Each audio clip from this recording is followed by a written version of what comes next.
are you? I'm good. How are you? Good. Good to see you again. You too. You too. So this is it, huh? Yes. This is the famous Evanston Live TV car. Yes, it is. Normally it's cleaner, but it's been freezing, and I'm scared my doors are gonna freeze. Yeah, well, if this is your dirty, you're doing. This is your dirty. You're doing a pretty good job. Let me see. Yes, this is the Batmobile. So welcome to Evanston Live TV. Thank you. Ready to I'm excited. roll? Yeah, I'm excited to be here. Okay, so where are you taking us? Where are we going? Well, I wanted you to pick me up there because that's where I grew up, actually. Oh. So yeah, we're on the 500 block of Michigan right now, which is about. Why don't we go left here? Which is about as southeast as you can get in the city, and right in the middle of the block is where I grew up. Oh, okay. Joe Block and Debbie Pappitt went to school at Lincoln, which is we'll go past there. Nichols, ETHS. So Okay. you can angle left here. Yeah.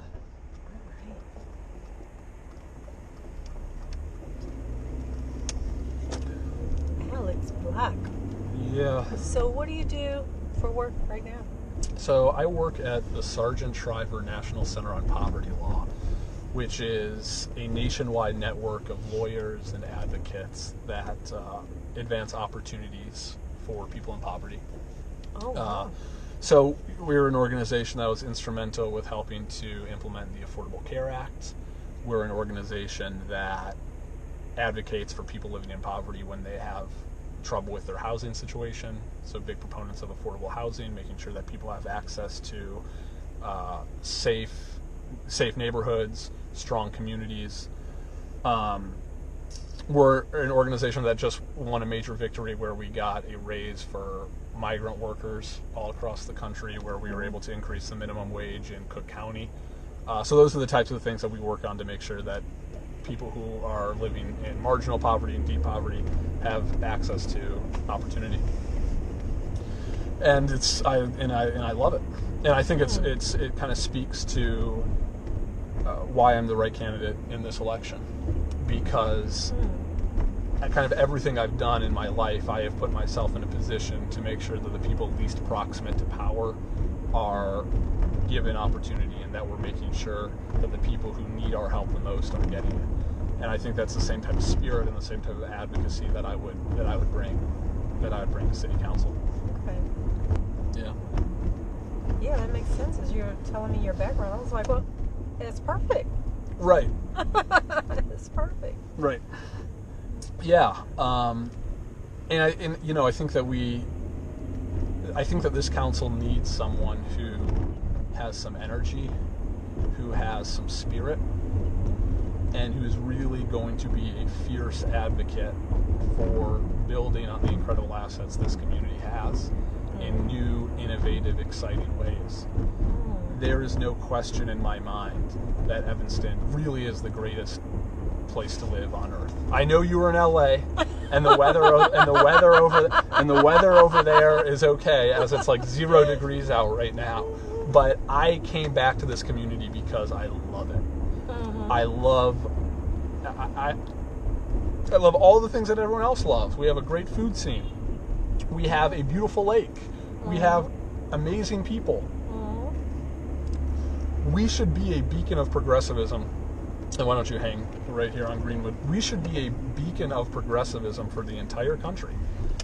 And we should lead on a lot of these issues that are doable in this community that might not be doable in other places. And I think that if we have someone on council who's pushing forward a smart, progressive agenda, we can achieve really outstanding, remarkable things in Evanston. I agree. Yeah, right. 100%. And everyone I talk to, and I'm being honest when I say that, everyone I talk to agrees with that, and says we think Evanston has all these amazing assets. We shouldn't just be doing a B+ job or an A- job. We should be doing an A+ job, because we have the talent in this city, we have the wealth in this city, we have the difference of types of people, types of talents, types of ideas. Why don't we go down the lake here? To make all these things happen, And there should be no excuse for being an A-plus city in terms of every single metric that you're looking at. And just to give you an example, because I love bragging about Evanston, right? But when we have 3,000 kids, and that's a city number, when we have 3,000 kids that are separated from the critical services they need to live dignified, upwardly mobile lives in our community, we can't be doing the same things we've done for the past 20 years. Right. We need to be taking steps forward to address those issues and make sure that everyone in this community has a shot at living to their fullest potential. And until we've done that, we need to keep innovating. We need to keep having kind of new, exciting ideas. And that's why I'm running, because I bring those to the table. It's a dead end down here, but it's a great view of the lake. Right? And it is. I'm surprised there's not just ice covering it right now.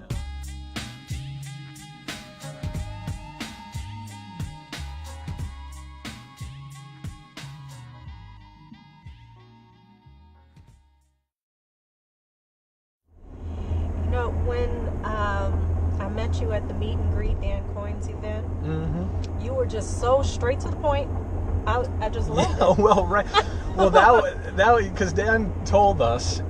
So this was the candidate forum that he did at Reba Place, right? Right. Like last month or whatever. And Dan said to all the candidates, "You guys have 3 minutes." And politicians like to talk. They like to talk a little bit, right? And so I knew people were going to be getting up there talking for 5 minutes, 15 minutes. I think everybody went over except for you. Well, yeah. And I ended with that. There's that FDR quote, which I think I ended with, which is, we'll just cruise around the outer skirts of the ward here, which is be short, be sincere, and be seated. All right. And I think I did that. Short, honest, and I sat down. So I think you made an impact on people there. Yeah, I hope so. So this is the third ward here, and what I like about this ward is it's got a little bit of everything here. So we're looking at, you were on my block, right? There were those few houses, but there were some apartment buildings there. But now we're like in Beverly Hills here. We're driving down, right, and we've got these huge houses and on the lake here, so a ton of wealth. But then we've got some interesting businesses as well, Union and Sketchbook and Perone Chocolate and Few, the whiskey distillery, right? So it's a real interesting mix of stuff going. And I'm biased, but I think that this happens to be a really incredible ward. So what are your plans for it doesn't look like anything needs to be done here. What needs to be? No, I think that no, that's a great point. For a lot of people, the third ward is working really well. But for a lot of people, particularly the folks who are living in apartment buildings or who maybe are trying to set up shop here because they want to send their kids to Lincoln School, they just moved in from the city, they're getting real squeezed by property taxes. Oh, yeah. And that is not just a problem that is unique to the third ward. It's really a problem that's across the city. But I know people in this ward are struggling just like people in the second ward, in the first ward, and the fifth ward, who are feeling the squeeze. And I think we have to make a deliberate effort to figure out. And we're moving out of my ward here, so I'm getting nervous. I don't know this part of town. Just you can hang a left on Lake here. And so I think we need to make a really deliberate effort to figure out how do we ensure that people who want to be in this community can live in this community. Right. So some of the things I've talked about is we can't keep increasing property taxes year over year. We need to say for a little while, a year, 2 years, we're going to freeze property taxes, the city portion of it, right, while we have a greater idea of what we can do to make sure that our city's livable. Take a left here. Okay. People get nervous when I say that sometimes because they say, what about the schools? And I think it's important to remember that the schools levy a separate tax from the city. So the city can freeze property taxes and the schools can increase property taxes. Right? They work completely independent of one another. But as far as the city goes, we've had year-over-year increases for quite a while now. And what I tell people in my ward is you're here for a reason. Okay. you love this city, and part of the things we love about this city is its racial diversity, its socioeconomic diversity, and if we continue to squeeze people out of this city and make it less and less affordable, we lose all the things that make us a special city. Exactly. We become, dare I say, we become Wilmette. We become Winnetka, right? Because we're pushing difference out. And so I think we need to make a deliberate attempt to double down on what makes this community special. And part of that is making sure we're affordable. That's why another thing, and here I go, I'm being that politician, I'm talking a bunch. But it's why another thing that I think we have to do is lead on a living wage. No one should work in this city and not be able to afford to live here. And so we need to, right? And so we need to phase in over, I think, 5 years. We need to get to a point where an hourly wage for a family of 4 here looks something like $16 an hour, because that's what studies show it costs to live in this community. And we can be leaders on that. And I think those are some of the ways that we can kind of make this a little more, this ward in particular, but this entire community a more livable, affordable community.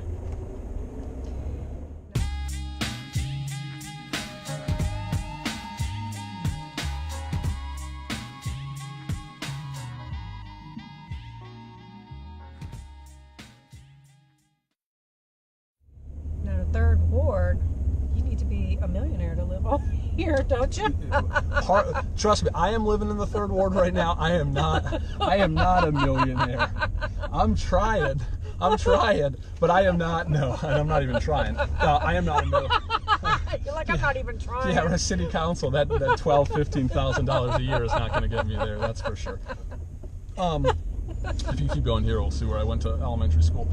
You need to be a millionaire to live down by the lake, for sure. Not a millionaire. You got to be making good money to live down by the lake. That's not true. For example, you can't see what we're looking at, but we're driving straight towards apartment building. You don't need to be a millionaire to live there, right? So that's what I mean that this ward is kind of interesting, that there's a little bit of everything. So what are the rents like? Because I'm in the 7th ward, and they started building a new building over there. And the rent for a 1-bedroom was $3,500, and I was like, "Are they insane? Who is going to pay that?" Meleika, it sounds like you got to be a millionaire to live in your ward. At the very low end of the scale here, you can do $800 a month. Very low, and I can show you some spots, right? Because I just moved in. I just moved into the ward like a year or so ago.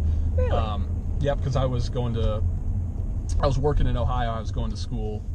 And then before that, I was in school in Ohio. Cool. So, but on the low end of the scale, you could do $800 a month for like a single bedroom or a studio apartment here in Evanston.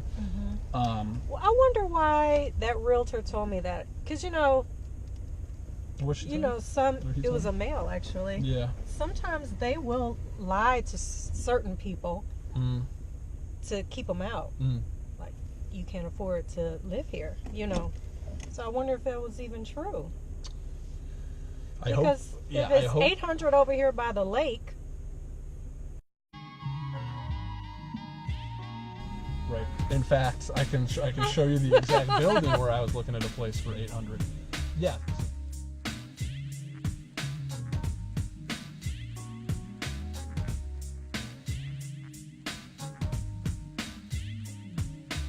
Now we're headed into Chicago. So this is notorious here. EPD will sit.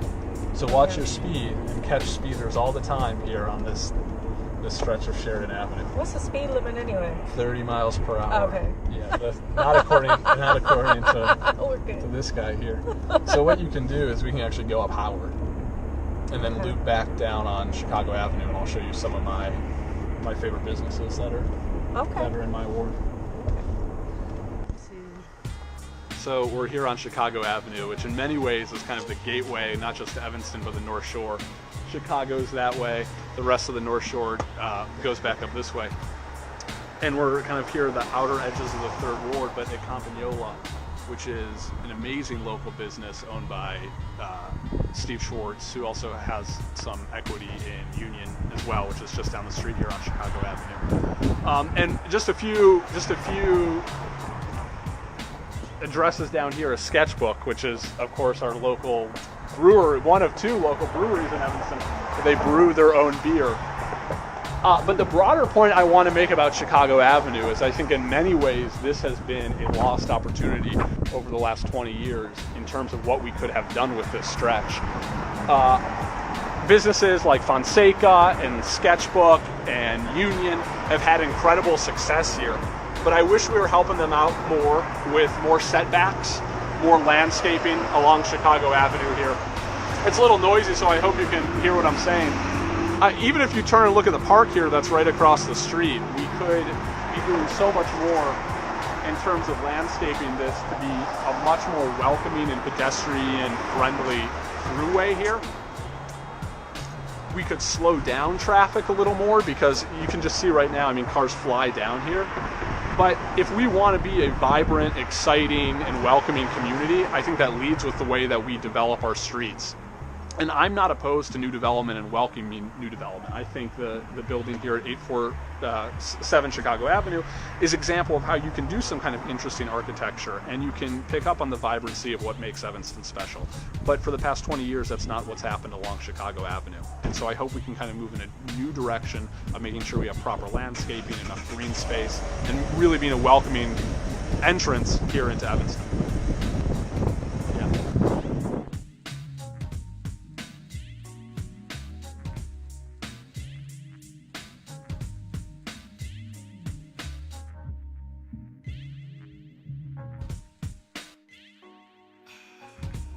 I think the most basic question that I get is, Alex, why are you running? And I tell people because block by block, I am ready to implement our progressive politics, and it's time to put those into practice. And when we talk about everything that we can do in this city, it's time to do it. I want to make sure that we're leading on things like a living wage. I want to make sure that we're embracing 100% renewable energy so we can eliminate our carbon footprint. And these are not just pie in the sky ideas. These are things that we have the capability to be able to implement in this city. So I hope that I can count on folks who live in this third ward. I hope I can count on their vote. I intend to earn your trust and to work for it. And block by block, I want to implement our real progressive values, put them into practice. Thank you, Alex. You're welcome. Thank you. Thank you.